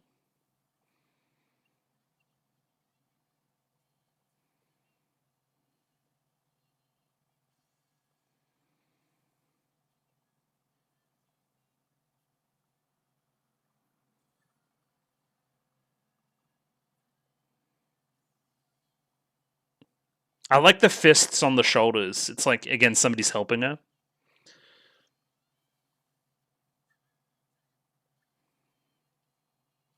Oh yeah, turn up that budget.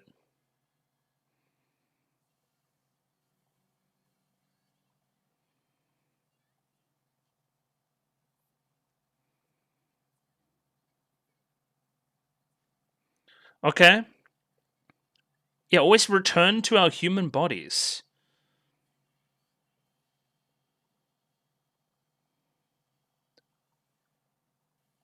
Stop! But what if we held hands? Did you consider holding hands?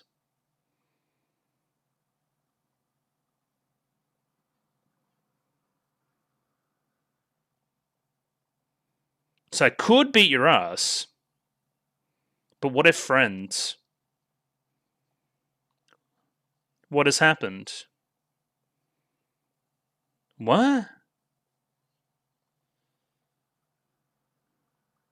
Uh, the goons?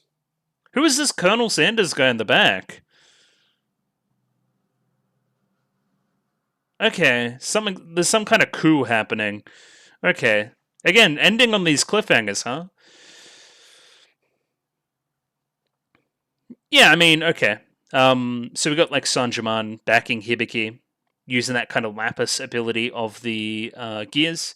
So we've gotten rid of ignite, right? But in lieu of that, we've maybe got something like this: an extra power, an extra step to go up, kind of as foreshadowed from the previous episode as well. I need to get to the bottom of which song is which for which character, which I'm just very bad at. I definitely recognize the Shaking Fist song. Is that the one we just heard?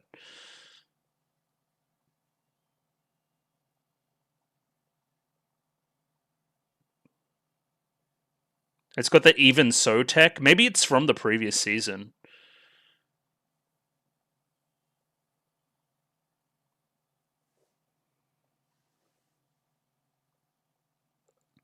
I love the tempo of this song too. I think I've said that before. Yeah, version Amalgam is what that said just there. So I'm imagining this is just the Amalgam version of a song we've heard previous. The combination of a Faust robe and a Symphogear. Sure. I'll take that. And a little bit of analysis on episode 4. So yeah, another jam-packed episode of Symphogear, baby. We've got Hibiki trying to reach out a hand in multiple different avenues. We have the reaching out of the hand towards Tsubasa and it being pushed away because she's not quite there yet. Plot-wise, there's also been that kind of seal thinger, whatever. We still need to dive into whatever the hell that is, and as well as trying to reach out a hand towards the Bavarian remnants, the Noble Red, as we're calling them. I need to put that name to memory. And getting a little bit in return towards the end, but then that being interrupted by some kind of coup taking place, you'd think. Do not shoot at Elf9. She needs a day off. Anyway, we're seemingly pushing this like monsters and outcasts idea with the villains. Like, we've been ostracized from whatever remnant of humanity we had. We want to get our real bodies back. We want to be normal girls, but we keep being treated as these monsters, right? Which is, again, a lot of the subtext using universal monsters like this. Who is the monster? Who is the man? Type vibe. I've definitely seen it before. The one that's coming to mind right now, interestingly enough, is The Shape of Water by Guillermo del Toro, which kind of subverts a little bit of a classic Universal monster movie, where who is framed as the monster and who is framed as the love interest in a pretty interesting way. Which obviously that's not the direction we're going here, but it's still like these things that were traditionally seen as outcasts and ugly and framed as the villains. Now we're taking the villains to essentially one of the highest kind of offices of the country, of the government, in Kamakura. So yeah, just an interesting subversion there. I think that's where we're going a little bit subtextually, which is cool. We have a couple of fights this episode, both involving Hibiki. We also have the introduction of the thing, the Daedalus construct. I don't know. It was weird. They explained it as kind of like a labyrinth that they've created. Them being monsters generally dwelling in labyrinths. I thought that was an interesting decision as well. Oh, as well as this opening scene I should talk about as well, where we see kind of the bracer getting activated by what is essentially a waveform, Afwahan. I've always struggled with that one. An awakening waveform, combining with the relic, much like a Symphogear does, to imbue the relic with power. The power is obviously too much for mortal hands. We may need somebody to be a genuine instrument for said divine power, and then I think we can fill in the dots of where the plot's going from there. Is Kamakura doing this coup? Is that what's happening? I don't know. It would make sense to me.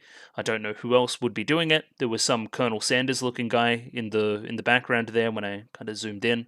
Yeah, I guess kind of the combination of previous powers from other seasons is important as well. Kind of using that weird Faust robe barrier thing to save them from the big explosion from the construct, which I thought was pretty cool too. Yeah, it was a pretty rad episode, and again, ending on a pretty big cliffhanger of what's going to happen next. So in the previous episode, we saw something kind of forming on Millark's face.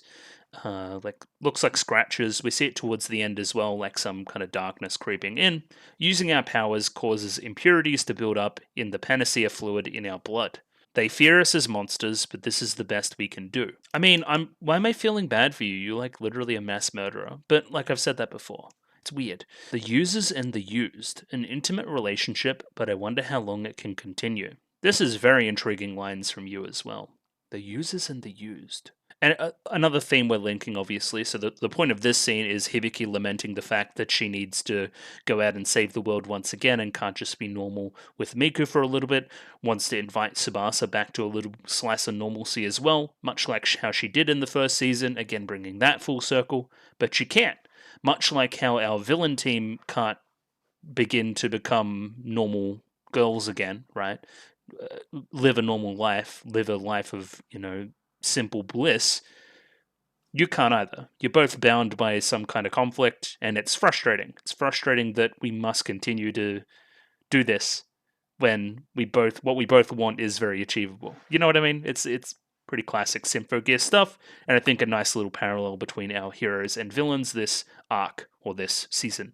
Shosa eats that sandwich in like 2 seconds flat, which doesn't surprise me at all. Yeah, again, I've talked about it last week as well.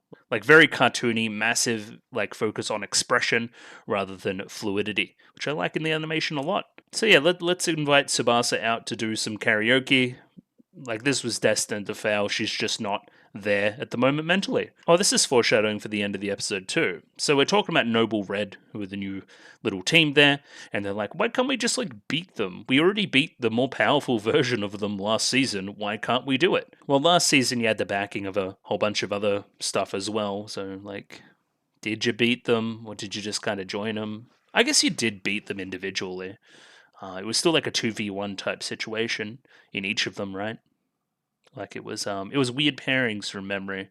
It was Mari and Chris versus Cagliostro, and then it was like Shirabe and Tsubasa versus Prelati, and then of course Sanjaman versus Hibiki and Kirika, where Kirika did the sacrifice, of course. So yeah, you're still like 2v1ing them. You can't really 1v1 these guys. But yeah, the point stands. Why can't we do this? We already beat these people. And then at the end of the episode, we're bringing in, hey, you did beat us. Focus on how you beat us. You're losing to yourself rather than losing to them, if that makes any sense. And then we're harnessing their power, which we already know is very strong, to defeat them or try to defeat them or get interrupted whilst defeating them in the end. And Tsubasa, shadow on the face, I'm going to the training room, I'm off to train, all I do is train now, I'm a train. Bad spot. You should... You're back in like season 1 mode. Yeah, invites to karaoke. No, ask someone else. And sad Hibiki as a response. I do like the constant thing where her ears kind of move whenever there's some element of danger around. So they move when Kamakura enters the room. Some very quick stuff, again, aligning a lot of the Symphogear music stuff with the planetary stuff, with the alchemist stuff. It's all very connected.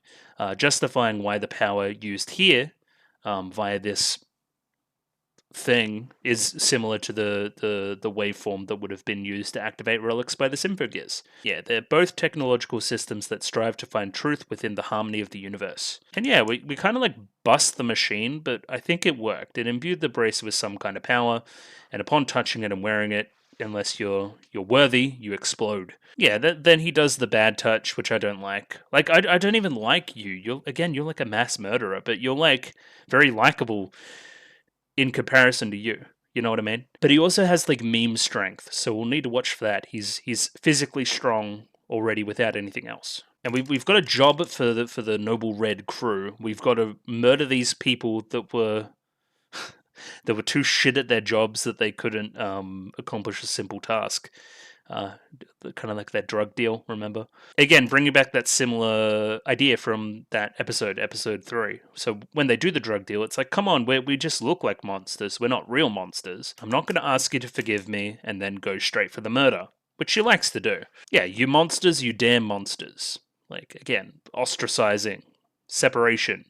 Like, calling them the monsters when old mate just told them to do it, basically. So yeah, and this guy goes crazy, grabs the bracer, wears it, and then becomes Fireball. he explodes. But yeah, like, you guys were obviously scared of them as monsters previous. These are your worst fears allayed. It can't do a lot for the self-confidence of the Noble Red crew. Then we hear this music. This is obviously like some divine god music, something that's got some larger plot relevance, probably. It seems the divine power will not let itself be used so easily, but I've already made my next move. What did he mean by this? Die spin barrier. They'll be here any minute. I don't understand. I have a proposal, and then shows some noise. So we're going to use the cover of the noise to at least try to secure exit for Kamakura and the bracer and the rest of that. Again, re-establishing this thing. Songs cannot protect anything. Only sword. Sword which I cut candle with. Like, we've been here, Tsubasa. Come on. Get with the program. I understand you went through like massive tragedy, world-altering tragedy, but get over it. Yeah, probably a little bit rough on old Tsubasa there. Cool, so they use the noise to attract the Symphogears in, and we see a Maria transformation sequence. Obviously backed by that Lapis goodness. I was wondering about this. Is this in everybody's? Because I didn't think I saw this in Kirika and Shirabe's. I thought this was like a strictly like Season 1 character thing. But I forget what hers looked like in Season 2, so excuse me. I do like the beautiful violins here in her little track for the intro. Yeah, she's got like a ribbon gymnastics thing going on, which is pretty neat. Yeah, and she's got that silver armor on of the Akatlam. I always struggle with that one as well. Yeah, it's mostly just pretty slick. I like this one a lot. Oh, except for like the booby explosion, that's probably a little bit much. But, you know, you take the good with the bad. I love her like little knife too. It's such like a cool weapon. And yeah, we get our Maria song for the season as well. Full of Maria lyrics. Sounds pretty awesome. Buoyed by a great vocalist. I'm just going to call her Akiyama Mio. I always am. But yeah, She's Way, so many other K-On! Songs are really good as well. I just want to protect the places within my reach. That is all I can do. What's another 1,000 scars? Pain is temporary, so I plunge through with courage. The classic fight where we just wipe out a bunch of noise too, in a pretty awesome way. The budget's better than previous seasons, as I've noted. It's precisely because of my weakness that I was happy just to grasp the happiness in front of me. Hibiki's like broken as well. She just like teleports past bullets. Like, you're not gonna beat Hibiki very easily, you know what I mean? But the winds of time don't just heal my wounds, the world beckons me with endless possibilities and spurs me on. As we see Hibiki initiate hand-holding procedure, beep boop, I'm going to be friends with you now and hold hands. It's going to be awesome. Oh yeah, and then she gets lured in by Booby Cannon, which I thought was an interesting decision. As long as I have a sky to which I can scream my frustrations, then I can withstand any enemy holding me down. As yeah, horny Hibiki gets her comeuppance. Even if they break my arms, I can still punch. Oh Sky. Sure. I don't care about losing to my foes, as long as I don't lose myself, my fire will burn. Good though. I like those for Maria. There is only one reason I can fight instead of run. The comrades I love, my family, the bonds we share. Okay, progress. We love this from Maria. I protect them with all my power. Go ahead, struggling gallantly against the future. Always hates that future. Go ahead, turning fears into hope. Though I tremble, I march on. Now is the time for me to strike. It's with the divine caliber. That big old cross explodes into like a big old nuke. That silver cross, baby. But Vanessa's bought enough time. We have Elsa and Millark escaping with the bracer and the escort target. Was she like flying the car through the air too? Sure. So yeah, this is the difference. We see our villains in a position where like can't we understand each other? It's not no, we can't understand each other because our ideals are unaligned. It's, well, no, this has never worked in the past. We're ostracized. We've been rejected. We're monsters as opposed to humans. Thus, we can never coexist before like Astro Boying away. So I don't really know what this is. I think we analyze this and get the waveform stuff we talk about later. That's why Ogar was like, analyze this to like that random guy. So Hibiki's in like the think chamber right now. Again, the whole water idea, almost like we see her whenever she's in like a little coma or having a moment. Just thinking things through. I couldn't win this time either, but there was something I learned. The source of their power is rejection, which means I know what to do. Accept them. Bring them into the fold. Makes perfect sense, right? But will this work? Will this work? Seemed like it was working until they got calls to retreat. Now they're going to be the ones that run away instead of the alchemists. That's funny. Yeah, this is pretty sad. So they've been forced to stay in the back of like a wrecked van. They don't really have a home. Again, they don't belong anywhere. They've got their own little tight-knit found family thing going on that they're going to, help each other out. Like I've got me and I've got these two and nobody else, that kind of vibe. Yeah, the world has it out for us if we're forced to be sleeping in a car like this. So yeah, they had to, sick the alkanoids on a certain place to make sure they didn't leave any remnants of the activation experiment, even though they did. Oh yeah, and then you think like something nefarious is happening down here, but it turns out our ears pricked up because there was a tracking device put on them, which they're going to use to their advantage by setting a trap later in the episode. So yeah, this is the waveform we saw from I'm guessing the piece we saw from the activation experiment, the one that was used or generated to use on the bracer. They probably performed the ritual beside a powerful barrier, similar to the Opera House in Valverde. Sure, I don't see how this is relevant at all, but go off. Yeah, and then we play this sound again. It's seemingly going to be important. Later, Kirika gets her joke off, because the music's way too avant-garde for her. I'm guessing you would listen to a lot of top 40 stuff if you had a choice in the matter, Kirika. So we've decided it's time to go on the offensive, considering they've made their decisive action. They've started to initiate something with this barrier. We've got this transmitter. We know where they are. Let's go check it out. Yeah, so they're just kind of standing out in the middle of this field. We get a Hibiki transformation sequence again as well, which is never unwelcome. But it's obviously a trap. Like, they're just standing out in the middle of nowhere doing nothing.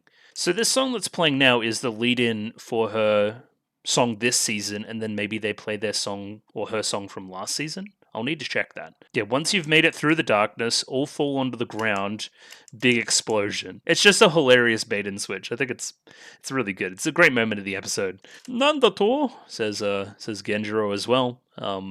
So we knew where you would land because that's where we were standing, and then we put a bunch of landmines there, which is just funny. That's good. Yeah, so this is from episode 1 of this season. This is the song she was just about to sing that has the kind of the transformation sequence intro. And this is where the second song is, the one that she sings with Sanjaman. It's the same song that she sung whilst fighting with Sanjaman the first time. You know what I mean? Fighting alongside her, I should say. Which makes a lot of sense. Okay. No, I finally got where the songs came from now. So, yeah, I don't have to read this one. I've read this one already. That's cool. We can't run. We can't hide. We have no hideout to escape to. We'll just have to fight. And that's when they concoct this plan. It's interesting that they need like this blood in kind of a similar way that characters needed Linker in the past. That's interesting. We both need like fluid to help us. We're not so different, you and I. So yeah, now we're all gonna stand on each side, right? They think that, you know, the safest area is where the mine just happened, so they're all in the same area. Let's trap them in. And yeah, whatever these cubes are, they just don't explode. They're impossible. They're impenetrable. So yeah, we trap all the characters in these various labyrinths. And yeah, impenetrable. Like the scythe can't do anything, Chris's firepower can't do anything.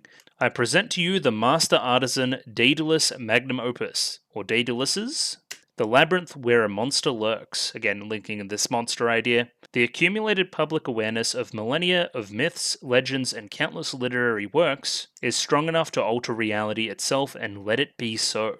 A conceptual weapon, one may say, similar to how the whole what was it? The Lance of Longinus became the Gungnir, became the spear, became the hibiki. Just enough building of meaning over time by people can change reality.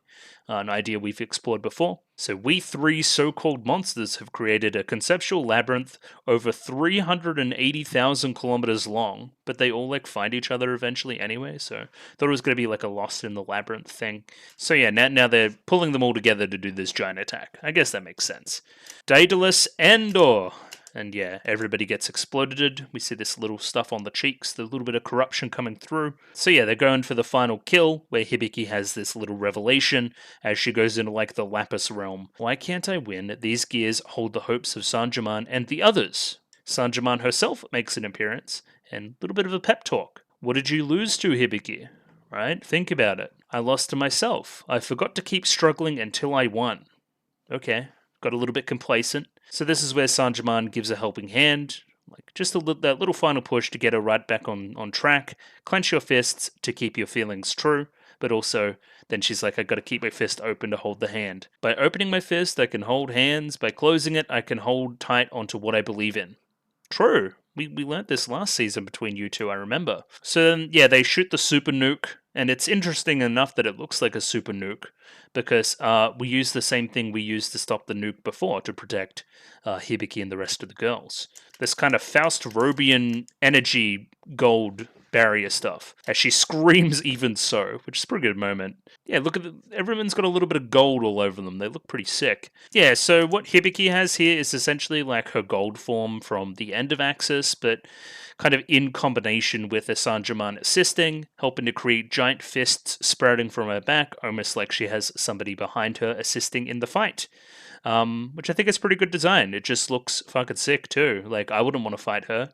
She looks pretty strong. I like the shots where we also see like a Sanjaman like stand behind her as well. I think that's just pretty neat. I like that. Here we see the kind of wing abilities come back again. She's like grabbing onto a wing as like some kind of weapon, yelling out dynamic. Again, Hibiki's like soloing everybody right now. Yeah, a fusion of a Symphogear and a Faust robe. We're gonna call them amalgams. Again, the cry of even so in the lyrics. Again, bringing in a lot of those kind of themes towards the end of Axis about even so and the grasping of the hand and, you know, all the Sanjaman's baggage there, kind of coming into it a little bit. So yeah, again, we saw something like jab into your tailbone, which made me uncomfortable, before we see like big old like coconut shell power. Yeah, look at it go. Look at it spin. Big old drill fist versus coconut shell. We know who's going to win that one. This when Vanessa joins the battle as well. Whatever the enemy, we will fight for the divine power, so we can use it to return to our human bodies again. Okay, so... okay, we're putting some stuff together. You're helping Kamakura on the promise that you'll get, like, real bodies. It's like some kind of Pinocchio type deal. This never goes particularly well. He's just lying to you. He's just using you to get what he wants. The last of the Bavarian remnants to get me the bracer, and then I'm going to use the bracer for whatever nefarious means I can. I feel like you guys are being used, and I feel like you don't realize it yet. Using a lot of that baggage, that feeling of being monstrous, wanting to return to whatever normal is, but perhaps in the process of learning that what others may consider monstrous is your unique detail that people actually love you for, and you should keep it. I don't know, something like that. That's how I would write it. That's a pretty basic way to write it, though. Either way, Hibiki doesn't care. She's gonna punch you in the head. Except no, I'm not. So again, Hibiki has like a Harvard degree in stopping punches short and trying to hold hands with people. She's done it like 400 times in the show. I don't know if you're telling me the truth or not, but you said you wanted to be friends. So, hand out. Looks like she's considering something. Before we get a little message relayed to everybody. All gear users are to abort the mission immediately. Direct orders from the Japanese government. Now, you guys aren't under the Japanese government, are you? You're under Song, who's a UN type organization. So these words feel very foreign coming from Genjiro. Because Genjiro and the bridge crew, including Elf9, poor old Elf9, like getting held up on a last day of the job, one day before retirement. Yeah, there's these people, and then this guy up the top, Colonel Sanders. I don't know who that is, but I don't trust him. I don't like that bloke. We've never liked him. And yeah, that's basically our lead in, 4 seconds before the ED. So yeah, there's been some kind of coup. I would imagine Kamakura's involved, you would think. It's going to help to separate our heroes from the people we're trying to incorporate in and hold hands with, the villains, Noble Red, helping to prolong the plot of the show as well, I'm sure. But yeah, interesting enough little plot development.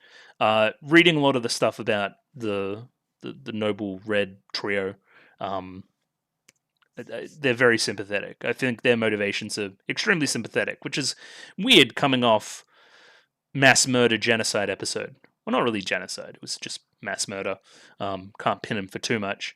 Yeah, it's interesting how that turned very quickly. I guess I don't know. I'm guessing Tsubasa probably has more complex feelings on it than other characters that I'm sure we'll dive into at some point. But yeah, that was episode 4. 2 pretty good episodes today.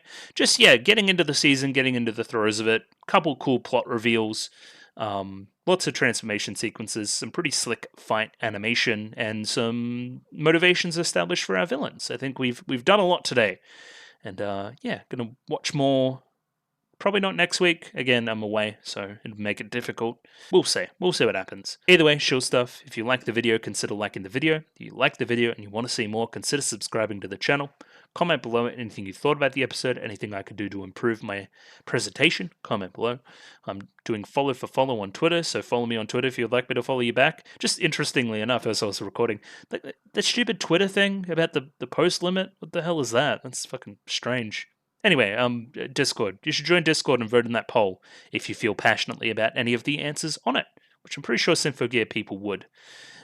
Either way, thank you for watching this week. Catch you again whenever I see you for more Symphogear goodness and to continue our journey into the final season. So thank you very much, and I'll catch you next time. Bye-bye.